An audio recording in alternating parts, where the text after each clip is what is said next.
Hello, everyone. In this podcast, we will be discussing sensitive topics such as sexual assault. It's important to take care of yourself while listening. Some suggestions are listening while you're in a healthy headspace or knowing who you can reach out to if you become upset. Our 24/7 helpline for crisis calls based out of Central Florida is 407-500-HEAL. By contacting the National Hotline at 1-800-656-4673, you can get support and learn about your local resources. There's always someone ready to help.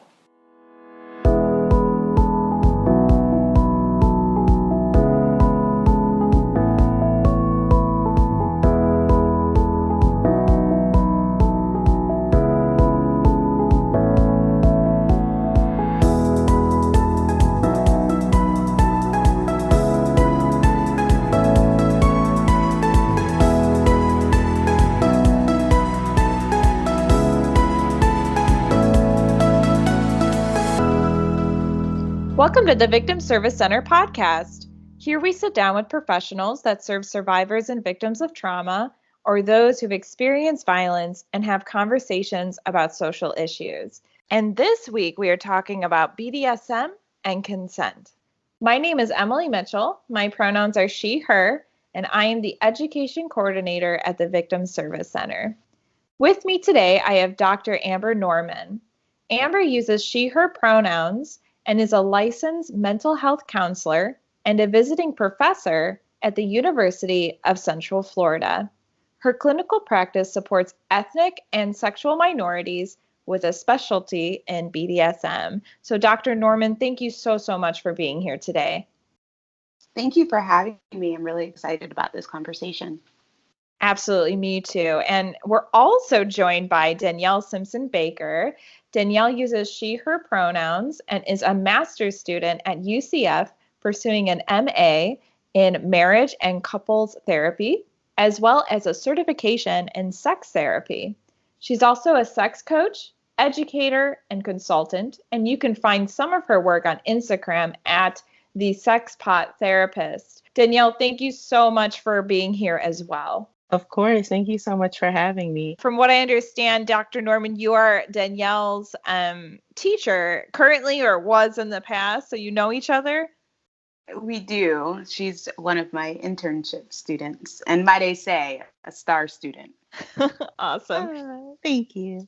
I love it. I love it. So just real quick, on this podcast, we discuss the importance of consent and breaking down common misconceptions of consent as it relates to sexual intimacy. And on this episode, we aim to delve into BDSM culture and community and how it deals with the conversation of consent by first defining it, breaking down myths surrounding it, and how partners ensure each other's safety before, during, and after sexual intimacy involving BDSM. So just to start off, and anyone can jump in at any time, how do you define BDSM? So the way I would define it, I feel like BDSM is kind of an umbrella term. So it kind of encompasses any activity, interest, fantasy that would fall under that umbrella. And what BDSM stands for is bondage and discipline, dominance and submission, and sadism and masochism. So anything that kind of falls within that realm, you could consider a part of BDSM. Dr. Norman, was there anything you wanted to add to that? Sure. Is there any way that we could also define kink before we define BDSM? Absolutely. Yeah, that was my second question. So absolutely. Go ahead. Sure. I was just going to maybe address it in the reverse, right? So I think that when we talk about kink or getting kinky, we're really just doing something outside of the norm, right? So it's anything, the word kink is really just anything that opposes a straight line, right? So from a sexual stance, kink is a broad term that really just encompasses a myriad of sexual practices, interests, preferences, fantasies that are outside of that standard. And we often define kink in contrast to missionary sex, or what some folks would call vanilla. But really what someone describes as kink should be defined by the individual. So missionary sex might be standard for one couple, but that also might be kind of defined as kinky for another couple, similar to anal play might be the standard for that couple, and then that might be something that is more adventurous for another couple. So when we talk about BDSM, BDSM is actually a type of kink, right? So the way that like Skittles are a type of candy. And what qualifies BDSM as distinct is this application of consensual power exchange between those folks participating. So those words that Danielle just described in terms of bondage, discipline, dominant submission, sadomasochism, all of those are types or variants of consensual power exchange. And I think it also is important to sort of define for the listeners what power exchange is as well. And that just means that when you have a dyad, each individual kind of agrees on a role and they exchange in this reciprocal process of giving and receiving. In its simplest form, that's just what it is. And it can look like a lot of different things. So kind of spanking is a really kind of popular, common example where one person connects or uses their hand or another implement to connect with another person's body. It can also look like withholding, which is kind of a part of that bondage and discipline, giving commands, asking someone to control their orgasm in an effort to heighten their anticipation or enhance their sensation. All of those things are sort of examples of what that type of exchange can look like. But I think what really is important to note is that BDSM is not one thing. It really truly functions like a play, and the participants write their own script, essentially. And the success of the scene has less to do with what's actually being done and more to do with the process itself, right? So it's an exchange of power, and there's a lot of different ways to achieve that. Thank you so much for breaking that down, both of you. I love that you said that kink, for example, really can be defined individually. It really depends on the person's perception of what they find is within kink and what is within, as you said, vanilla. And I appreciate you kind of breaking down the power exchange dynamic there as well. You both did bring up some other terms that I was hoping to ask if you would be able to further define them. So, for example, you mentioned masochism and sadism. Can you talk a little bit about, dom, I've heard, and sub and switch, those kinds of words? Sure. Yeah, I kind of have like a long list of vocabulary words just because there's so much that goes into it. But yeah, Dr. Norman, whenever you want to jump in, please go ahead. But I guess I can just start with just with the BDSM, that acronym itself. So bondage has to do with restriction. So when you think of like ropes, cuffs, or any other kind of restraint that you might use during your scene, that is the bondage aspect. Discipline is going to have to do with kind of like any set of rules that you might incorporate into your play, and then maybe the consequences or whatever might follow if those rules are disobeyed, so to speak. Then dominance and submission, it has to do with that power exchange that Dr. Norman just mentioned. So that's kind of the agreed upon power play that exists between play partners. And it can be an ongoing, like 24/7 kind of thing, or it can only be in effect during playtime or kind of anywhere in between. It just depends on what everyone has agreed to. So then I guess you asked about dom and sub. Dom is going to refer to the person that is in the dominating role, and then the sub is going to refer to the person that is in the submitting role between those play partners. And then we have the switch, which is the person that can kind of go back and forth between those two. Yeah, definitely. No, I mean, that was a really great overview of those terms. Mm-hmm. I would just wanted to add, even like with the dominant or dom, I like to say that this is the person that facilitates the sensations, and in addition to someone who kind of asserts control over the scene, and then also with the submissive, or sometimes they call them a bottom. That's the person that's really on the receiving end of the of the play. And as you said, the switch is someone who is really kind of fluid in their play. Generally speaking, though, with a switch, sometimes they call them a verse. Verse is kind of a newer term, but they mean the same thing. Generally, someone is still going to choose one role or the other per scene, right? It's kind of rare that someone will like switch in the middle of a scene. Right. So it more so means that in one scene they could play maybe a dominant role, and then on another scene they could play in a submissive role. And also, I also wanted to just kind of use the word scene a couple of times. So sort of like when I introduced BDSM and kind of likened it to a play, I find BDSM to be very theatrical. And so the idea of a scene, that's the actual space where the play or the engagement takes place. So you'll hear people in the BDSM community talk about a scene. They're really talking about a time-bound space.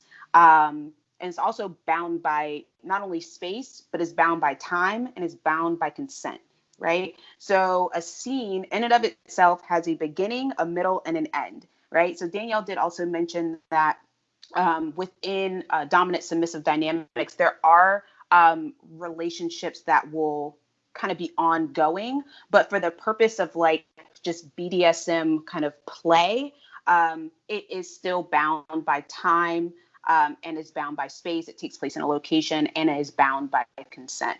So those are sort of like three elements that govern the BDSM scene. I also want to just note that when it comes to roles and some of this language, how someone identifies in their role within BDSM is rarely associated with their innate personality, right? Mm-hmm. So any gender can take any role that they want within a BDSM dynamic. The role is more influenced by who they're playing with and what is the objective of the scene itself, right? So I think that that's important. I think that that's actually a really neat part about BDSM is that it's not like only men are doms and only women are subs. It doesn't work like that at all. It's more about the function of that role. Right. And then the other thing I wanted to say around like sadomasochism is that sadists and masochists generally just enjoy incorporating pain and humiliation into their play. And I think that this narrative of sadomasochism, like S&M, I think we hear that in popular culture a lot. That's an idea that's really dominated the BDSM narrative, and I think unfairly so, right? So I'd agree. It's really just one part, like, of the play. For real. You can do BDSM and like no pain can be involved, right? There's a lot of psychological elements to BDSM. There's just general relational intimacy that's involved in it. Right. It could just be fun. It doesn't have to be this really kind of scary, like, black latex whipping thing that like the media always sort of draws out. And we sort of have this image then, right? Like with the dom just being this unbelievable, just like dominating person that wants to inflict pain. And that's not what BDSM is. I think that that's more of a caricature of what the media has sort of done to BDSM. There are people that do enjoy varying levels of intensity, but it is just that. It's varying levels of intensity. So I just wanted to sort of put that clarification out there around sadomasochism. Absolutely. Thank you so much for breaking that down. I love everything that you're saying. And Danielle, was there something you wanted to jump in on? Yeah, I wanted to ask, should we define like a daddy dom as well? Because I feel like there's a lot of like misinformation about what a daddy is. So I was just wondering, maybe we should talk about that too. Go for it. Sure. Okay. So I would say that a daddy is typically a male dom that kind of quote unquote takes care of a sub. So that sub is sometimes called like a princess or a little girl or a baby girl. But I feel like what really distinguishes the daddy dom princess relationship from other dom sub relationships is that there's kind of like an added layer of intimacy there. So that would be more of like the ongoing relationship. And typically you'll find that the daddy and the little girl kind of have like each other's best interests at heart. So that dynamic can kind of extend beyond sexual play sometimes. So I know of some daddy doms who have like set certain rules for their subs, like you can't orgasm until you've had, X amount of water today, or if you didn't go to therapy this week, like you can't touch yourself, like stuff like that.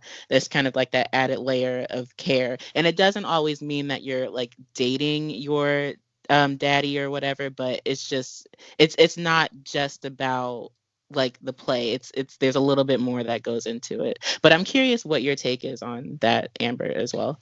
You know what? I'm really glad that you brought that up, because you have really wandered into the idea that BDSM is not always sexual. And Right. I'm a big proponent of folks understanding that, right? And you're right. There are elements of BDSM that can just be relational, right? It could just be about care. It could just be about intimacy. It could just be about someone having your back and checking in on you, or you just being accountable to someone, right? And that's not Right. oppressive. It's literally just, I have someone that, keeps me on track, or I really enjoy the structure that this relationship allows for me. And it doesn't have to be romantic, as you put. They don't have to be dating, but that is just part of the agreement of that relationship. And then to another side of that is that there are some elements of BDSM that are really just recreational. I know that even like when I think about rope, bondage play in particular, a lot of times I liken it to like rock climbing, right? I just liken it to like a really intense I could see pastime that. or hobby, right? That like Yeah. someone does. It takes a lot of skill, but you're really doing it for the just almost for that intellectual stimulation. Right. It's a challenge. It involves your body. There's physicality in it. People will describe it like you get that runner's high kind of thing. You find a flow. And so there's a lot of different reasons why someone would practice BDSM. Yes, to some degree, it could be an erotic play, erotic pleasure.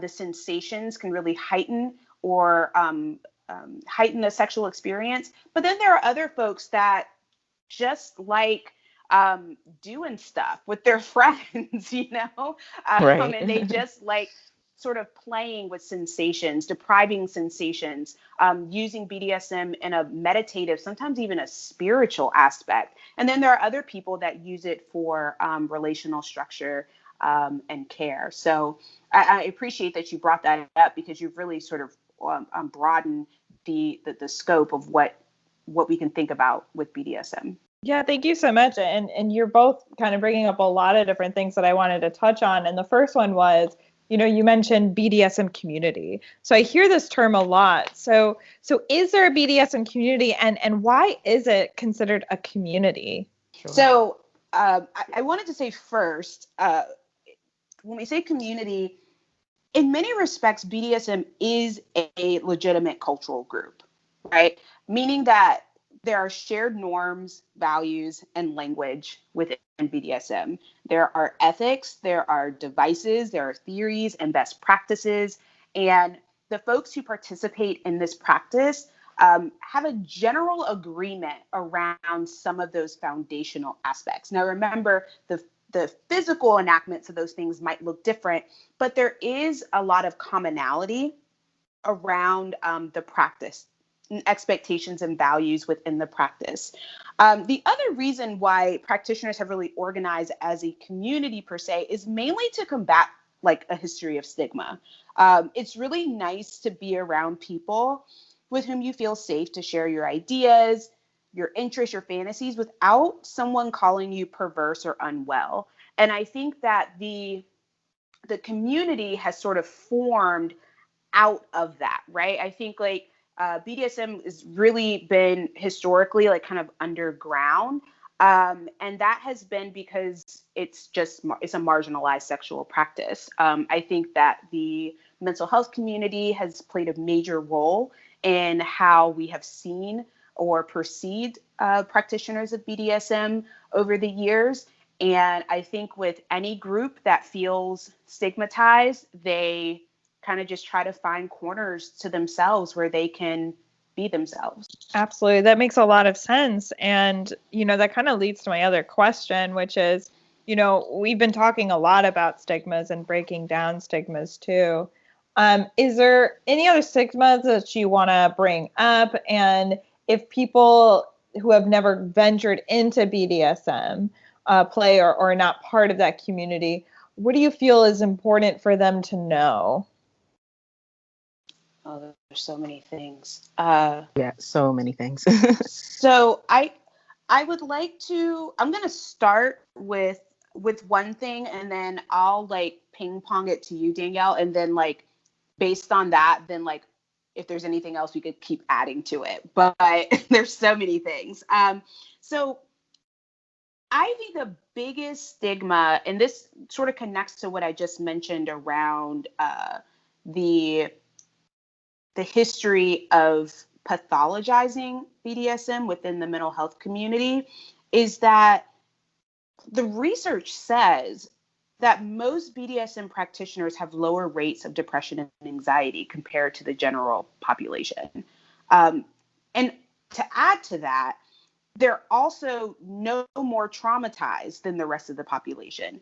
And that's important because it really combats this large stigma that people who practice BDSM have deep-seated mommy daddy issues they're trying to work out, or that BDSM is used to reenact trauma in some compulsory manner. And that's just not true. The research really doesn't support that. In fact, there are psychological benefits to BDSM that I think a lot of folks who practice it do experience, which is why we are able to see the type of mental health outcomes that we do with that community. I also think that BDSM is also not as spontaneous as it appears on TV or in movies. It's a very organized and an intentional practice. As you know, like I mentioned earlier, BDSM is really like a stage play, which means that there's planning, there's rehearsing, there's debriefing, and the negotiation that happens prior to a BDSM scene is really essential, and it's something that no one ever gets to see. It's not something that's depicted in films or anything like that. So we don't really get to see the consent process. We don't get to see the negotiation process. We don't get to see all the planning that goes into it that really makes the practice, relatively safe.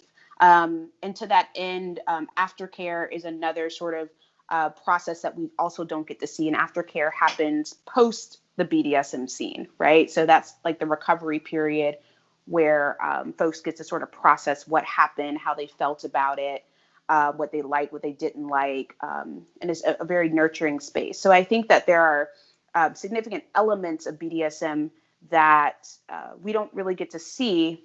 And because we don't get to see it, it sort of plays into this narrative that it's not, that it's flagrant. Absolutely. I love how you're equating it to this play. It really helps break it down. Danielle, was there something you wanted to add to that?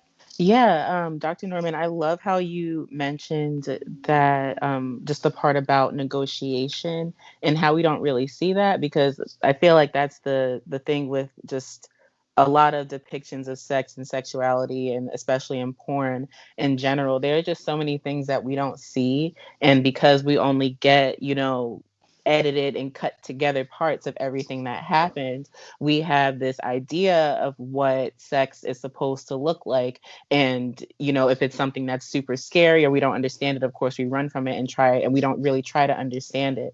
So Right. to that, I would say with BDSM especially, I think it's best to seek out the knowledge yourself and don't take what you're seeing at face value. Like, don't just think that what you're seeing is all that there is to it, because especially with negotiation, that's kind of an ongoing process. It doesn't just stop, right when the scene starts, because Right. that's where safe words and everything come in. And then with aftercare afterwards and debriefing, you're always talking about what happened or what's going to happen or what can be different next time.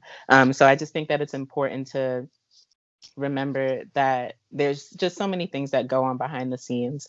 And a lot of the time, BDSM is not what you are getting at face value. Like, I think it's worth it to dig a little bit deeper and really find out how it works behind the scenes to really understand it. Right. And then on top of that, I would also say, more than likely someone that you know or love is a part of the BDSM community. It's a lot closer to you than you think it is. And Right. I say that because it is a normal thing that people do. Like you said, the research doesn't support the idea that BDSM is only for people who are going through all these crazy life circumstances, or that, you know, something's wrong with them, or that they were traumatized. That's not always the case. A lot of the time it's just a part of a person's personality or their day to day. And I think that more people than we think are engaging in BDSM. So, yeah, I would say I, definitely just do your own research. yeah, I love that you said that it's really, for a lot of people, like BDSM is just kind of like a part of who they are and how they behave. It Right. really is just a form of expression.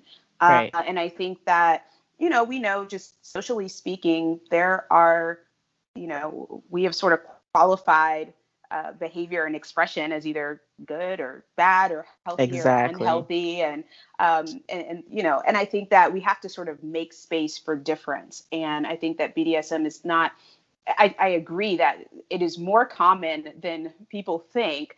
And but also it's not for everyone, and that's okay too, Very true. right? Yep. And so it's just a matter of like, this is the way that they want to feel or express themselves. And I think that so long as proper negotiation and things like that are in place, that it can really be beneficial to folks. Definitely. And let's talk a little bit about that negotiation and those behind the scenes work that you were talking about. So, can you talk a little bit more about consent as it relates to the BDSM community? So, what does that conversation look like? And how do people ensure their partner's safety before, during, and after sexual intimacy? And it kind of, the way you were speaking, it almost makes me think of when we make like safety plans almost. So, either one of you can start off. Definitely, like, explicit consent is the single most common characteristics in all BDSM interactions. It 100%. is, yeah, it's fundamental. It's a non-negotiable tenet, and it's really a mutual agreement to engage, and also to respect everyone's limits within the scene. It's also important to know, and I think that Danielle mentioned this, that it's continuous as well. So, like, a lot of times when we think about consent, we talk about that enthusiastic yes, right? Which I think is great, but I always want to know, like, okay, but yes to what? Right. And so we think that consent is just like this one-time thing that we're like, yep, I'm down for it. But really, consent has to be active and it has to be ongoing. It really is something that consent begins with the initial conversations. It begins when you decide who you want to play with. And that is really important as well. And who you play with will often be informed by what is the objective of this play, right? So I always like to think of like asking, or really just starting with asking yourself, right? How do you want to feel, right? What is the mood that you're trying to generate? I think that that's like under like utilized as well, like the mood. Like, someone, you can go for like in really intense, or you can go for like super playful, and you want to know that, and who you play with is going to be critical into seeing that actually happens, right? You also want to be having conversations even before the scene around your likes and your dislikes, just identifying your preferences, what feels good to you, what does not feel good to you. Also, you want to have a conversation about like your own physical and your mental health history. This should be really a part of any consent, even like not even just within BDSM, but just like any type of engagement. But talk about like if you have any physical limitations, like if you have like knee problems, if you have like back problems, if you have any type of physical things that are going, are you anemic, right? Which means that you need like extra warmth, extra nutrients, right? But also like mental health. I think that sharing parts of yourself with the person that you are going to be vulnerable with and intimate with is a way that we build trust. And trust is really that best friend of consent, right? That's really what consent is made out of. And so I think that all of those conversations need to happen. And then there needs to be an ongoing check-in during the scene and throughout the scene. And so I don't really want to get too far into safe words because I think we're going to talk a little bit about that later. But I'll kind of bring that back in terms of the check-in. But definitely there should be an ongoing check-in process throughout the scene to make sure that we're still on the same page, that everything is all good. And if it's not, we need to make space to adapt.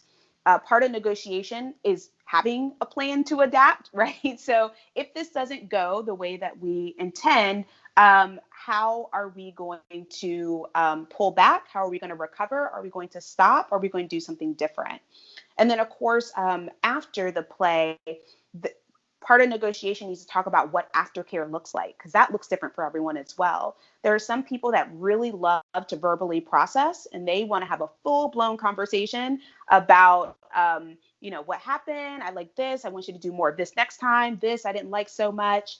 I felt really good when you did this. And then for other people, aftercare can look really physical. So it can look like cuddling or hugging or a massage. And then for others, you want to make sure that you have proper nutrients around. So lots of water or a snack or food, things like that. But all of that should be discussed. And then I even call like a post follow-up is even after we leave this space, how are we going to communicate? So I know a lot of dominants that will like maybe after 24 hours, 48 hours, they'll reach back out to their sub just to check in to make sure everything is still good.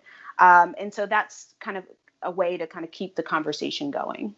I think you said pretty much everything I was going to say.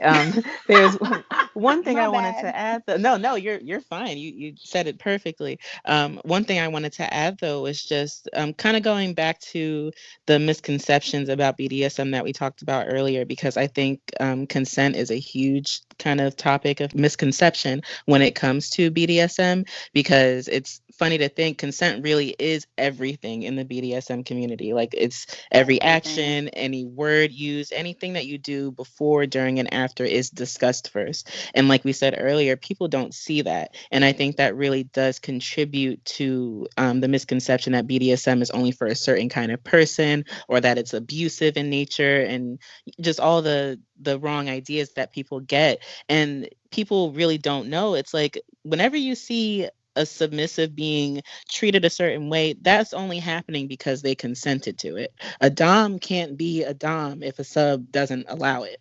So I think it's consent. Consent is everything in the BDSM community, and it's a huge misconception that it's not even a part of it. So yeah. I think that there's like sometimes like people play with the phraseology that like it's really the sub that's in control. And I really like believe that, because it's nothing can happen without the submissive's consent or approval. Exactly. I love that you talked about that building trust is really consent's best friend.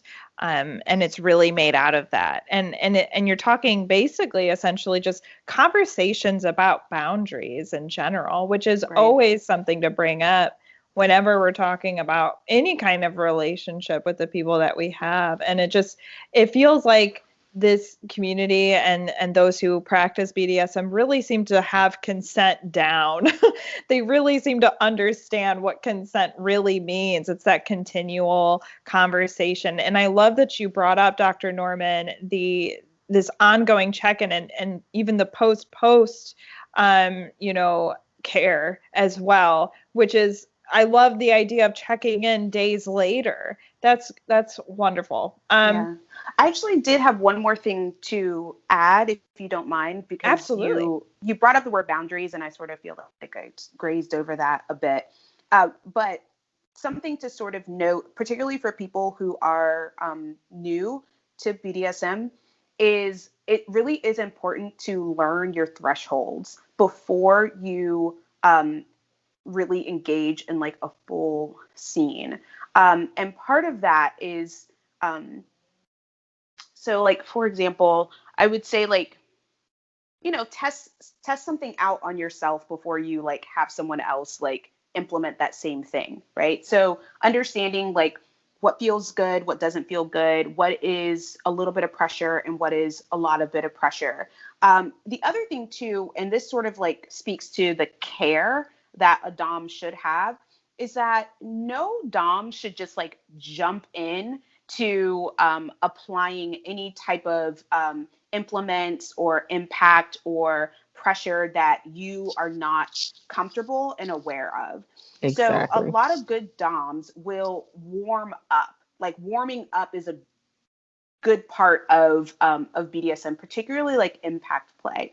And so you'll want the Dom will sort of test things out on your body. So like test different pressures. Like, how does this feel? Sometimes you'll use like a scale. So we do this in therapy all the time, right? Like we ask our clients, like on a scale of 1 to 10, how are you feeling today? Like 1 being like great, all the way to 10, I feel like, the world is crumbling around me. And so we do that same thing with learning different levels of pleasure and intensity on our own body. And so a really good, when you're first starting out, you want to be working with someone who is willing and patient enough to learn your thresholds, right? So you're able to tell them like, oh, that feels like around like a 4. Oh, no, that feels like an 8. I don't know about that. Okay, let's bring it back down.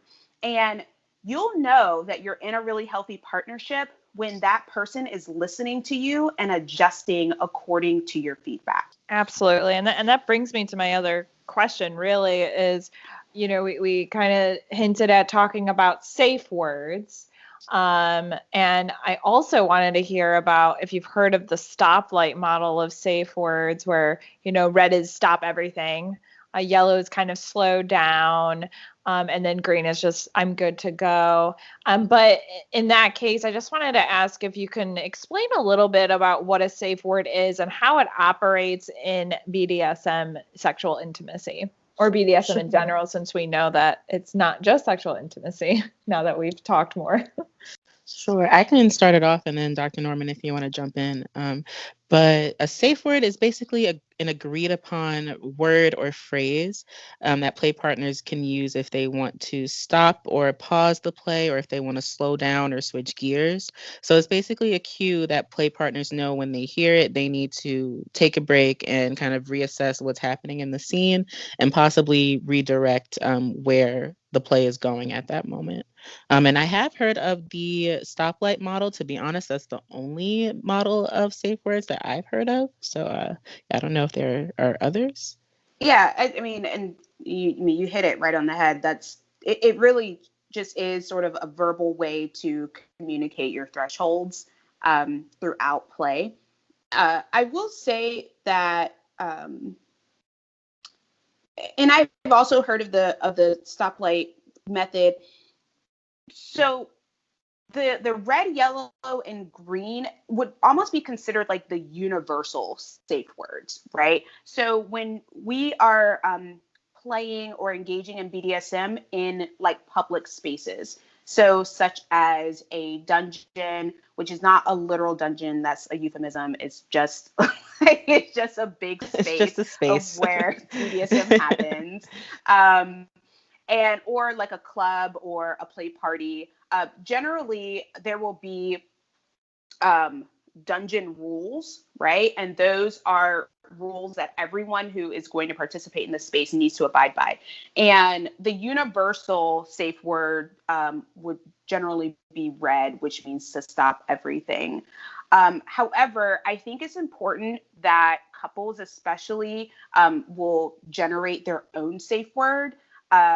You can use the stoplight version, but there might also be another word that you and your partner agree to use to communicate a threshold. I think that is also important.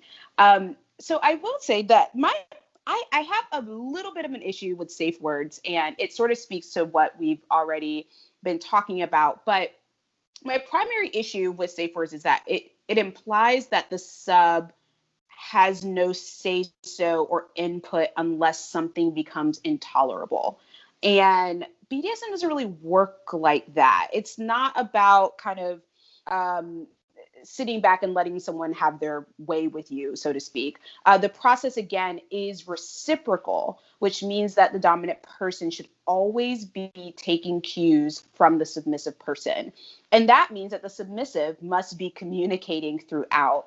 And whatever the dominant chooses to do has to be informed by the feedback given by the submissive.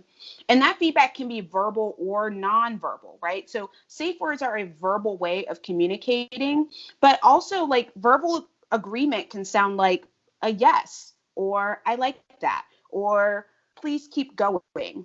Or it can be communicated non-verbally through body language and facial expressions. But these nuanced gestures are discussed during the negotiation. I am of the belief that before you engage in any sexual activity, that your partner should be aware of what your face does when you're experiencing pleasure or if you're in pain. And that's just sort of part of the conversation is understanding how you express agreement, how you express pleasure, right? So even if we just take the word, oh God said with different inflections of your voice can communicate two or several different things. So, oh God can sound like ecstatic pleasure, or it could be like panic, right? And so you want to sort of check in and understand how your partner is communicating their pleasure or their discomfort. And that's just part of that ongoing nature. And so a safe word really is kind of like, should be utilized as the last resort, right? It should really be like the panic button that you might use sort of when things feel out of control. But the practice really asks you to be communicating and giving feedback and responding to feedback throughout the entire scene.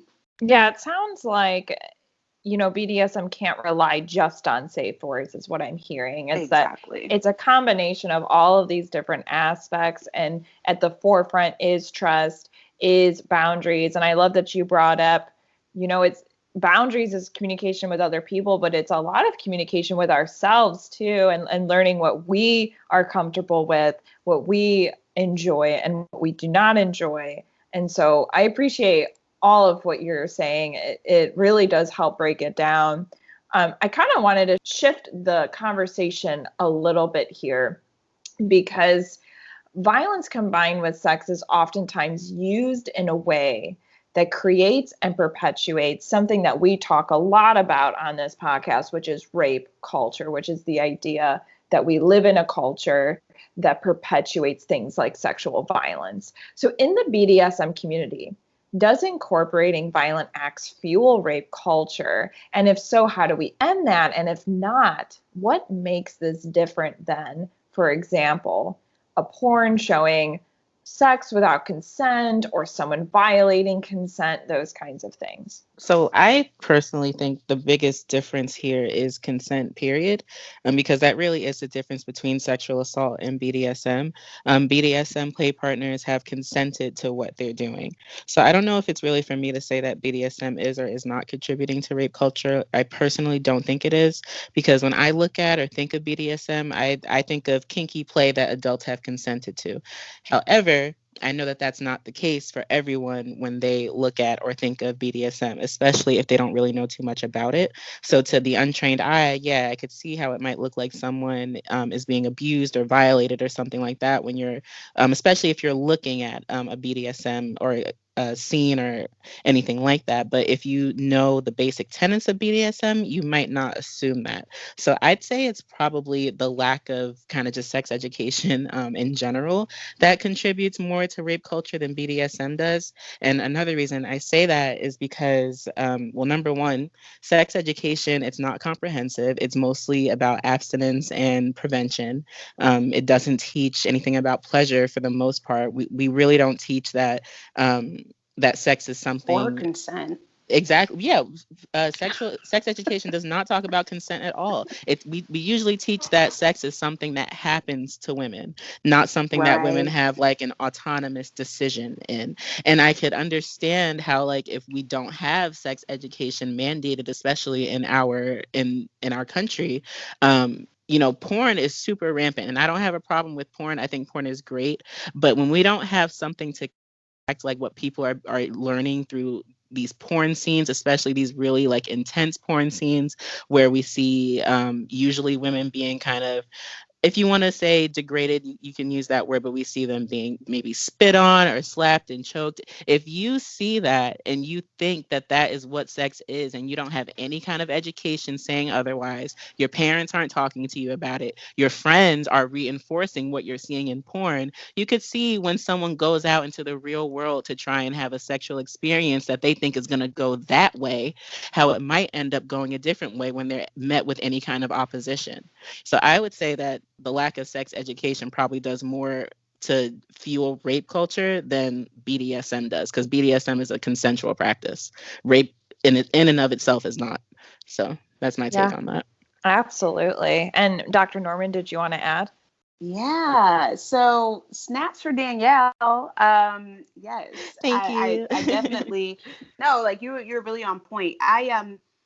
So first we really have to stop conflating BDSM with violence, right? So violence in itself is coercive and abusive. And the purpose of violent behavior is to cause harm or injury to another person. And BDSM is not eroticizing violence. If anything, it is eroticizing power, and that's different, right? So, as an instructor, just as an example, as an instructor, I actively engage in a power relationship with my students. As a therapist, I do the same. And in these contexts, power is synonymous with influence, not violence. And so through my direction, I influence my students. Through my influence, I encourage my clients, and everyone is in agreement about the expectations, the needs, the outcomes. And now, holding power comes with an ethical responsibility to do no harm. And I can engage in a power dynamic without doing harm or abusing my role. Like, again, we're bringing it back to trust. My students trust me to guide them, and I accept responsibility for that role. So similarly with BDSM, the dominants that I know understand the responsibility and the power they hold in the relationship. They're explicit about understanding the needs and the boundaries of their submissives, and they really care about the safety of the people they work with. And to that end, I mean, there are varying levels of intensity that is tolerated within BDSM play, but rape porn is not BDSM. Violating consent or boundaries is a violation of BDSM itself. And that's not to say that abuse doesn't happen within BDSM dynamics. Of course it does. But consent and safety are part of the community's framework and value system. So when a violation occurs, that's a failure of the person practicing, and that's not tolerated, which I think even speaks to the strength of the BDSM community, right? Like we sort of talked about, like, why is there even a community in the first place? I think that the power of the community is in its ability to hold the practitioners accountable. And when done right, I would argue that BDSM actually perpetuates consent culture, and not rape culture. I'd agree with that 100%. I love that idea of consent culture. You talked a little bit about there could be some abuse. And of course, I think in every community, of course, there can be issues, right? So I just wanted to ask, what toxicity surrounds BDSM? So for example, are there some red flags if you are looking for a relationship that shows that it might not be safe? Could it be, for example, crossing of boundaries, that kind of thing? If someone wants to get into this community, what are some red flags that they should look out for when choosing a partner, that kind of thing? Yeah, I think that's a great question, because it really starts with the individual themselves. I think that BDSM practitioners are highly insightful, and it requires a level of self-awareness in order to consent to the process itself, right? So I would almost challenge folks to really kind of, they have to understand, right? Like what good touches, what bad touches, what healthy relationships are, what not healthy relationships are, right? They have to have some awareness around their boundaries in order to recognize if their boundaries are being violated. I also would say that in terms of choosing a partner, it's important to find someone who actually listens to you, right? So like a good Dom is very attentive, right? And they're also not like selfish pricks, right? So they're not in it like just for themselves, right? They're really there to serve the person that they're working with.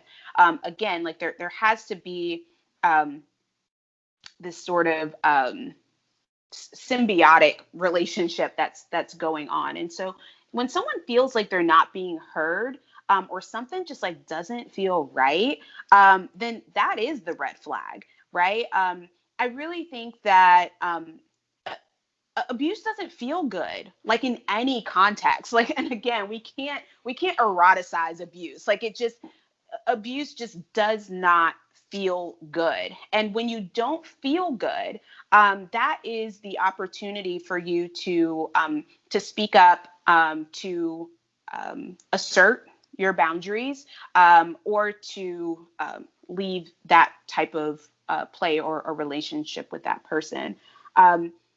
Culturally speaking, I think that like BDSM like can be polluted by toxic masculinity, just like any other relational interaction. I think that sexual aggression in general is a malfunction of masculinity, right? So like masculinity itself is not the problem, but the malfunction of that does lead to sexual aggression. And I think particularly if you're working with a dominant, whether it's a male identified person or a female identified person, you really have to just gauge how they are asserting masculinity, right? And if they are asserting it in a way that feels good to receive, right? So from a feminine perspective is receiving. If that fits, right? If that flows, then I think that is a good indication. If you feel an inherent resistance to that, then that would be another red flag to look for. Yeah, I feel like you pretty much covered all of it. I think basically if a person has no desire to discuss your boundaries or safety or aftercare, that itself is a huge flag. And I think it's important to kind of use discernment there. Like, don't assume that like, oh, like maybe it's just because we don't like know each other that well, or maybe it'll change. Like if you feel like in your gut, like, okay, like this person doesn't care about how I feel, they don't care about my pleasure or my safety, that more than likely is not going to like change overnight. So like, don't like wait around because you think like BDSM is supposed to like look a certain way, or like, oh, they're supposed to be in control. Like, no, it's supposed to be like an equal exchange of you getting what you need from the relationship and your partner getting what they need. And something else I've noticed, just on the topic of like having those conversations. So especially on some dating apps like Tinder, Hinge, Bumble, like whatever you're using, I've noticed like especially kind of call themselves a dom or a daddy, and then when I get to talking to them, they don't really know the half of it. They don't really want to have the Right. conversations about boundaries. Like they just don't want to talk about any of that. It's just, it goes straight to like, oh, I'm gonna do this to you, I can't wait to do this to you, and they like don't even know like my full name yet. So like stuff like that is a huge red flag. And I know it's not necessarily like the sexiest conversation to have. I think if you know how to have that conversation, it can be very sexy.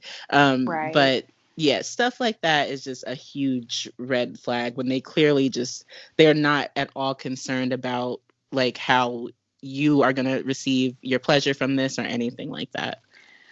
I think to that end, like you brought up a really great point around education. And that's Yes, another point that people don't understand around like BDSM. Like legit long practicing BDSM practitioners are highly educated around what it is that they're doing. And that's another thing. So if someone exactly. is like just getting in there and you notice that the person you're engaging with doesn't really know what they're talking about, or they literally just bought like a flogger on the internet like a week ago and like they act like they're a master flogger, yeah, no. Probably not. So that's not where it's at. So I think the same way that like the person has to like we have to be self-aware and insightful. This is also again like a very informed practice, right? In order for it to be right, it's very informed, and there's the community really values that education as well. Like it's not even cute if you don't know what you're doing. Like it's not at Exactly. all. And there are a lot of posers out there, right? But I think that the posers are generally like motivated by the wrong thing because they don't really understand what BDSM is. I think they really think that it's just like, oh, I'm just going to tell you what to do and slap you around and that's going to be hot for me. And Exactly. that's not like no, like that's just like not what's gonna happen. And so you have to be educated, not even if you're using implements, you need to be educated in how to use those implements, but also you need to be educated in how you are communicating your power, Right. right? Like how are Mm-hmm. you facilitating this relationship?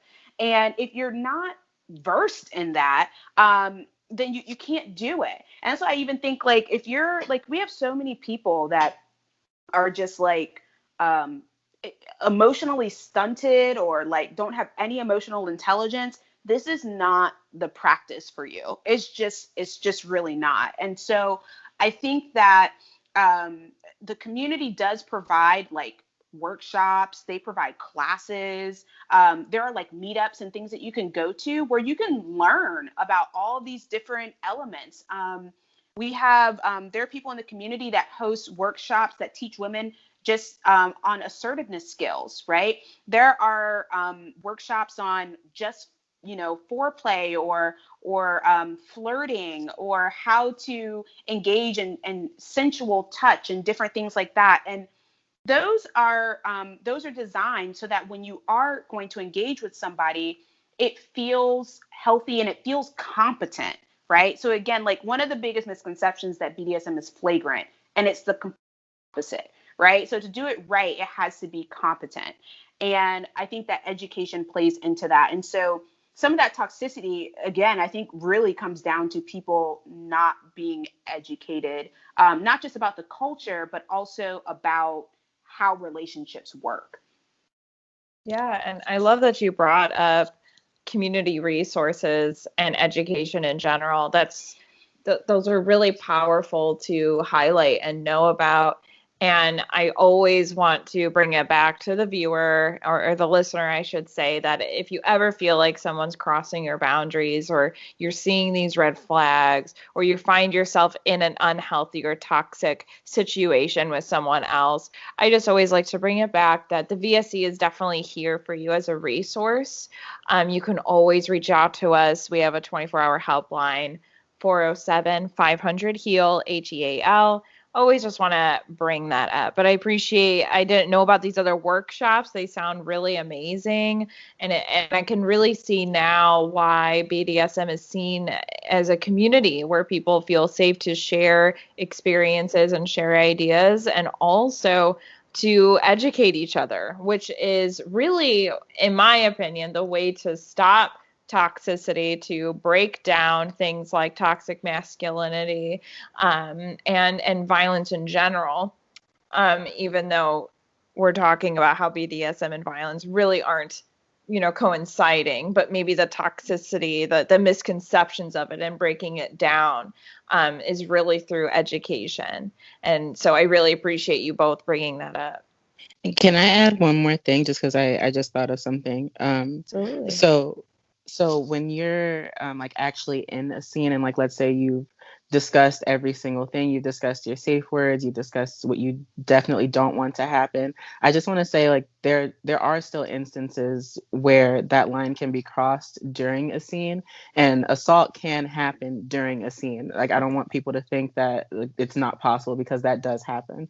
So again, just, it's important to try your best to make sure that you're, with someone who is really going to respect every single one of your boundaries, someone who's going to stop when you tell them to, because I don't want that to be a misconception that, there can't be assault within the BDSM, but within BDSM play, because that can happen.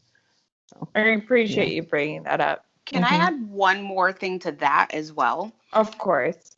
So I think if someone is starting out, a good way to sort of control for like abusive behavior or being taken advantage of is to go to like an event and just observe. Like, you don't even have to participate, but you can go to play parties, or you can go to different workshops, and it's just about watching, so that you can be able to discern what is okay and what is not okay. And then even when you gradually build up your comfort level and want to engage, I think one of the positive things about practicing in like dungeons or public play parties is that there are what's called dungeon monitors. And so those are people that are dispersed within the space, and they basically oversee the all of the BDSM scenes. And so they are able to also redirect play that doesn't look altogether safe and consensual. And so they have the power to redirect. They also have the power to stop a scene completely. And I've seen dungeon monitors intervene, or even just kind of tell someone that, hey, chill out, or, whatever. And so those are people that are a part of the space. They're always usually identified with some type of like badge, or sometimes they'll have like a neon bandana or something tied around their arm, so they're easily identified.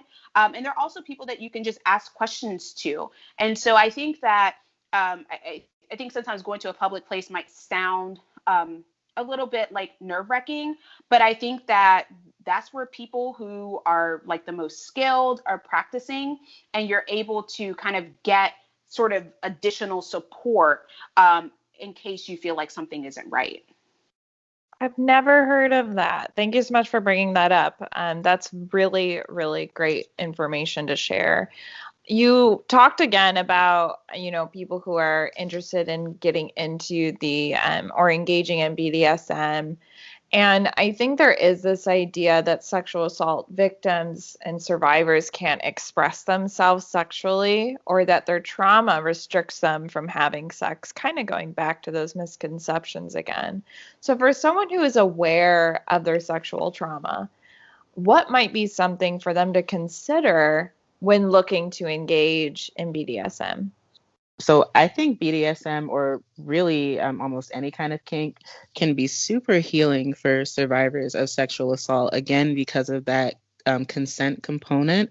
And this is something that I've talked about on my Instagram page a few times, because I agree that there is this huge misconception that survivors of sexual assault, like, they don't want to have sex, or maybe they shouldn't want to have sex after something so traumatic or whatever. And that they have just like no sexual autonomy, and that is just not true. I think for a lot of people who've experienced sexual assault, at some point, part of their healing is going to be to regain that sexual autonomy, or to take that back for themselves. So I think a sexual practice that places so much emphasis on consent, like BDSM, is a great place to kind of facilitate that healing. So for survivors who may be looking to get into BDSM, I think one of the most important things to remember is that nothing in a play scene should happen if it's not on your terms and if you haven't agreed to it. And this is really where you can take your power back, because like I said before, you'll make sure that you choose a partner who respects your boundaries. You can have those conversations with your partner. If you want to disclose what happened to you in your past, you're able to do that. I think that all of that will really drive the point home for your partner, that whatever happens between you needs to be discussed and explicitly, continuously consented to. And I think that that's a great place to start taking that autonomy back for yourself if you're a survivor of sexual assault. Yeah, I love that Danielle mentioned taking your power back, because I think that really is an essential byproduct of BDSM, right? So, I mean, it is, in and of itself, power exchange. And so this is an opportunity for people to rediscover their power, and to practice it in a really safe way. I do want to mention that I totally get that after we experience a sexual assault, that it does require time, and it also requires a process of relearning, right? So I always welcome and make space for sexual assault survivors that would like to engage in a period of intentional celibacy, or they want to disengage from touch until they feel like they are emotionally stable, and that they have processed a good amount of their trauma in a way that it is not overwhelming. And then slowly we can start to sort of reintegrate touch, right? And I think that the great thing about BDSM is, remember, it's not always sexual, right? So I think for sexual trauma survivors, learning non-sexual touch and becoming comfortable with non-sexual touch, and then maybe even sensual touch, and then sort of building up into sexual engagement, can be really healthy. And BDSM allows for that, right? So you can engage in a rope scene that is not at all sexual. The whole purpose of the rope scene is just for you to feel safe in your body again. It's just to feel held, right? That's really what it's about. And I think that having a partner, as Danielle said, that's really willing to ask those questions and communicate is really essential. And I think that to that end, also just a partner that's going to make space for you just to sit, right? So even like in a rope scene, for example, there's maybe some, manipulation of the rope or the bondage in the beginning. And then a lot of times, like, subs are just allowed to just sit in that space, just sit in that period, that little cocoon that their dominant has sort of prepared for them, and they get to just be in that cocoon for as long as it takes. I think it's one of the most beautiful parts of rope play that I get to witness, is when I see someone in a full sort of bondage scene, and they sort of just like, you can physically see them let go, right? You just see them let go, and you know that in that moment they're just being held, and no one's asking anything from them.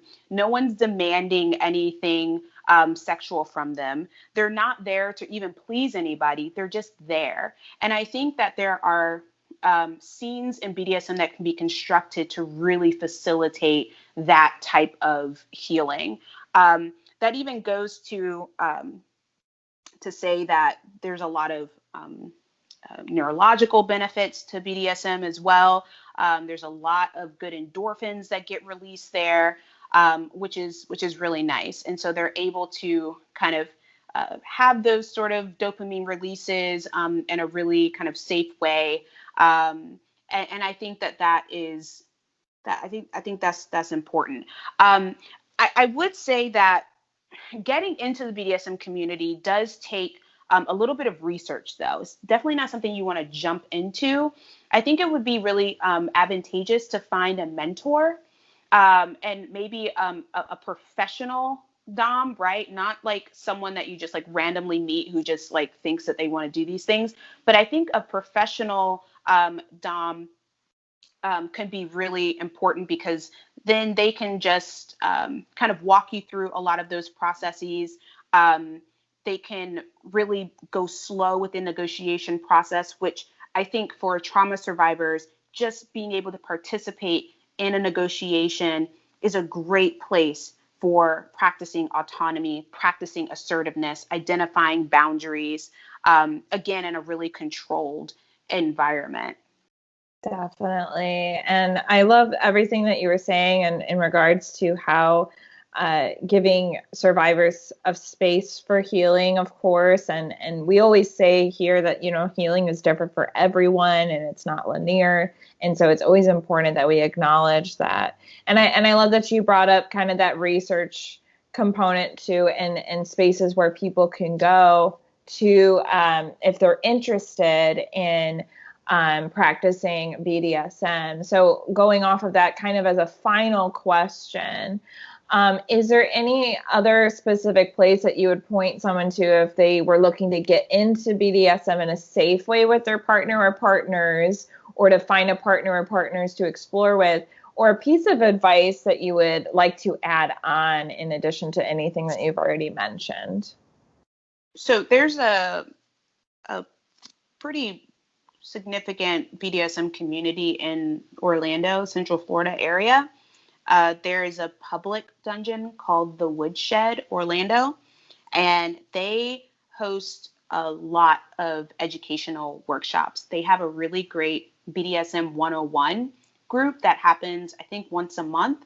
And it's obviously, because of COVID, we're not doing things in person, but they are hosting virtual meetups, and that's just a place for you to learn the basics, and you get to ask questions to people who have been doing this work for years. There are also sort of other kind of more specific workshops that you can go to, some that just focus on the dominant submissive dynamic. Then there are also classes that talk about the use of different implements or different types of play. And so this is a way that you can almost like be instructed, by people in a really, safe way, a very non-sexual way. It's really just kind of learning a new hobby kind of thing. So I definitely think the Woodshed is a great resource for the Orlando community. In a lot of larger cities, there are some of those. In Atlanta, there's a dungeon called 1763. They also host a crazy amount of workshops and special interest groups every single month. I definitely think that those are really good spaces. Again, like connecting with someone who's been doing the work for a while is really advantageous. When it comes to therapists and mental health counselors, so there's sort of this term called like kink aware that I've been seeing a lot of counselors using in some of their marketing tools. And this is just a way for people to know that counselor is versed in the tenets of BDSM, and also that it's a safe place to talk about BDSM. And so I think that is, I think that that's really important. I mean, I kind of think that all counselors should be kink aware. I definitely think that talking about kink and BDSM should be a part of, just multiculturalism and sort of diverse sexual expression. But it should definitely be something to talk about. But for counselors, like, we have to make sure that we are approaching kink and BDSM with a non-judgmental character. We have to be open to listen, to understand the needs and the desires to engage in this kind of way, and talk about the potentiality of engaging.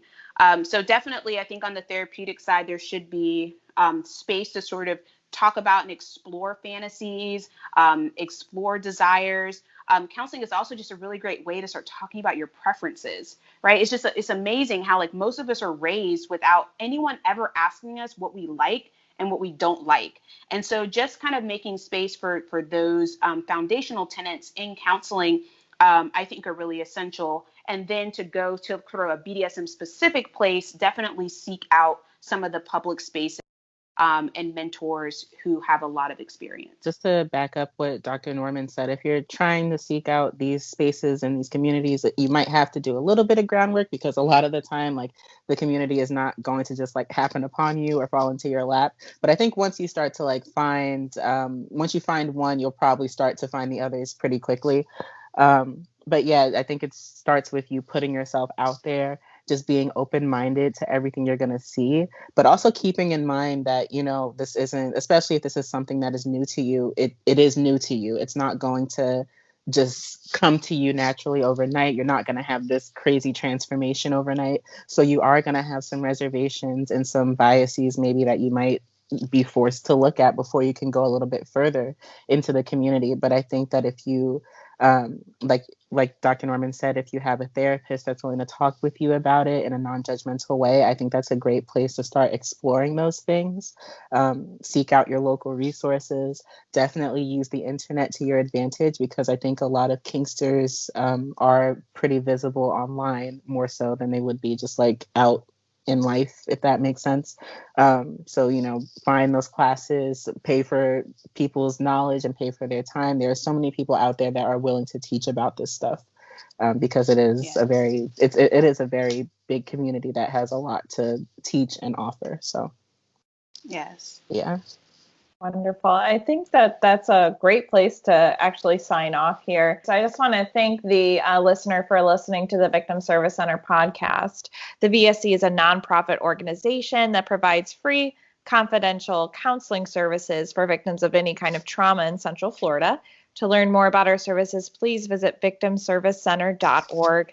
And to everyone listening, healing is not linear. You are not alone. And thank you once again, Dr. Norman and Danielle, for joining me today. Thank you so much. No problem. Thank you.